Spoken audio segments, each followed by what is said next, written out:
कहा जाता है शिवलिंग केवल पत्थर नहीं होता, पर सच क्या है 90% भक्त यह रहस्य जानते ही नहीं। आज जो आप जानेंगे वह आपकी हर शिव पूजा का अर्थ बदल देगा। एक प्राचीन मंदिर में तपस्वी अपने शिष्य को शिवलिंग के सम्मुख लेकर आए। शिष्य के मन में एक गहरी जिज्ञासा थी, गुरुदेव, जिसे दुनिया केवल एक पत्थर मानती है, उसमें महादेव का पूरा परिवार कैसे समाया है? ऋषि बोले, पुत्र, यह शिवलिंग केवल पत्थर नहीं, यह ब्रह्मांडीय ऊर्जा और दिव्य परिवार का साक्षात मिलन स्थल है। आज मैं तुम्हें इसके प्रत्येक भाग में बसे देवताओं के दर्शन कराऊंगा। उन्होंने शिवलिंग के आधार की ओर संकेत किया, जहाँ से जल प्रवाहित होता है। जल निकलने के मार्ग के दाहिनी ओर का भाग भगवान गणेश का स्थान है। जो भक्त यहाँ श्रद्धा से स्पर्श करता है उसके जीवन के सभी विघ्न दूर होते हैं और उसे रिद्धि सिद्धि का आशीर्वाद प्राप्त होता है। फिर आशी ने जल मार्ग के बाईं ओर संकेत किया, यह स्थान महादेव के तेजस्वी पुत्र कार्तिकेय का है। यह शक्ति, साहस और विजय का प्रतीक है। यहाँ ध्यान करने से भय नष्ट होता है और शत्रुओं पर विजय का आत्मबल प्राप्त होता है। तभी उसकी दृष्टि जलमार्ग के मध्य भाग पर गई, एक सर्पाकार उभरी हुई रेखा। ऋषि बोले, यह मध्य का सर्पाकार भाग महादेव की लाडली पुत्री अशोक सुंदरी का स्थान है। यहाँ जल अर्पण करने से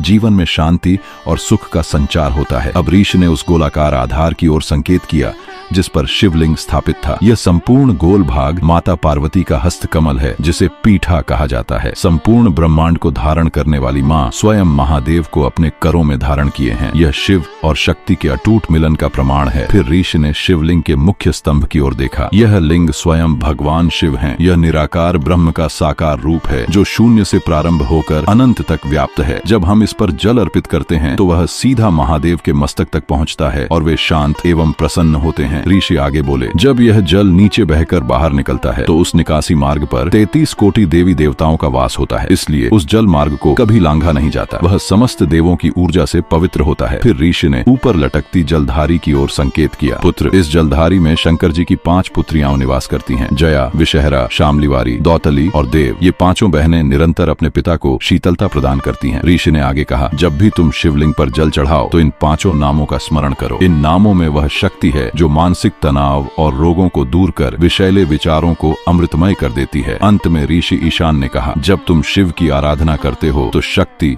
गणेश, कार्तिकेय और समस्त देवताओं की एक साथ पूजा करते हो। शिष्य का मन ज्ञान के प्रकाश से आलोकित हो उठा। यदि यह रहस्य तुम्हारे हृदय को स्पर्श करे तो इसे अपने तक सीमित मत रखना। इस कथा को शेयर करें और ऐसी ही गूढ़ रहस्यमयी पौराणिक कथाओं के लिए पौराणिक ज्ञान को अभी सब्सक्राइब करो।